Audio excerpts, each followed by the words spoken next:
ಇದರಲ್ಲಿ ತಾಮ್ರದ ಸಲ್ಫೇಟ್ ದ್ರಾವಣದಲ್ಲಿ ಕಬ್ಬಿಣದ ಕೀಲಿಕೈ ಹಾಗೂ ಕಬ್ಬಿಣದ ಮೊಳೆಯನ್ನ ಇಡಲಾಗಿದೆ. ಕ್ರಮೇಣವಾಗಿ ಕಬ್ಬಿಣದ ಕೀಲಿಕೈ ತಾಮ್ರದ ಬಣ್ಣಕ್ಕೆ ತಿರುಗ್ತಾ ಇದೆ. ಏಕೆಂದ್ರೆ ಈ ತಾಮ್ರದ ಸಲ್ಫೇಟ್ ದಲ್ಲಿರುವ ತಾಮ್ರವನ್ನ ಕಬ್ಬಿಣವು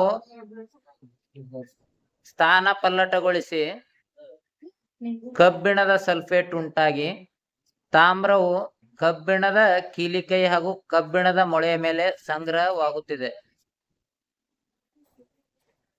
ನೋಡಬಹುದು ಕ್ರಮೇಣವಾಗಿ ಈ ಒಂದು ಕೀಲಿಕೈ ಬಣ್ಣ ತಾಮ್ರದ ಬಣ್ಣಕ್ಕೆ ತಿರುಗ್ತಾ ಇದೆ.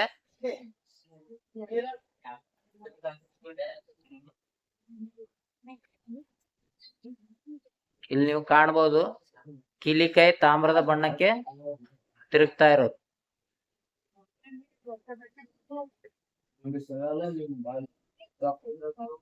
ಇಲ್ಲಿ ನೀವು ನೋಡಬಹುದು ಕಬ್ಬಿಣ ಕೀಲಿಕೈ ತಾಮ್ರದ ಬಣ್ಣಕ್ಕೆ ತಿರುಗಿದೆ.